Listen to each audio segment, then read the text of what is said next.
זה לא המספר. זה מספר שלו. תחייג עוד פעם. זה מספר של לא, בעל לא הבית. 49. תחייג עוד פעם את המספר הזה. תחייג עוד פעם את המספר הזה. זה מספר של בעל הבית. מה קרה? מה קרה? כמה את מרוויחה פה? 2,000 שקל? אני אתן לך... למה אתה צועק? למה אתה צועק? למה? זה לא מעניין אותך. אני עכשיו מזמינה לך משטרה. תסלחי לי, אני לא מוכן חזיר פה. אל תגידי למה אתה צועק.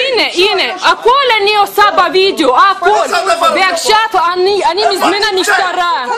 אני רוצה ככה. תסלחי לי, את נמצאת במידע של יהודים. בסדר. כל במדינה עושים מה שרוצים, אין דבר כזה. תתחייג לבעל הבית שלה. לא, יש פה סטטוס. בסדר, אבל בתל אביב, בדימונה, בבאר שבע. לא, גברת, לא. אני אדאג שבשבוע הבא יסגרו את החנות פה. כן. אני אומר לך. בסדר, אבל איך אתה מדבר? אתה מדבר לא יפה. לא יפה, בטח. את מוכרת בירה. את מוכרת חזיר. יהודים פה. ומה? וואלה, אנחנו פה יהודים.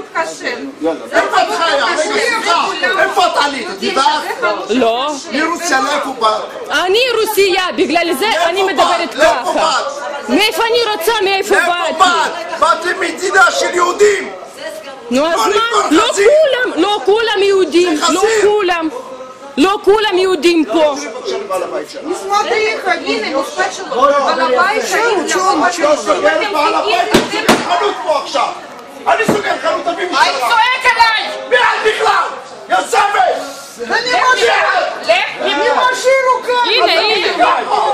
הנה, אצלנו בחנות יש מצלמות. בסדר. תביא משטרה, מי את בכלל? בסדר. שקט, לא לצעוק. что, блядь, мне нельзя руками!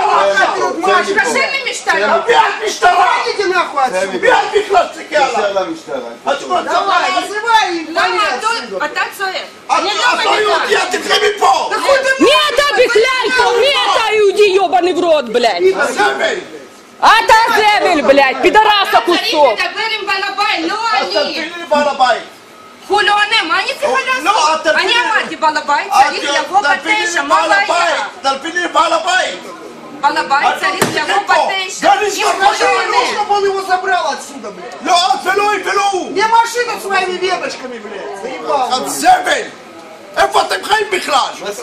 אתם חיים במידה של יהודים.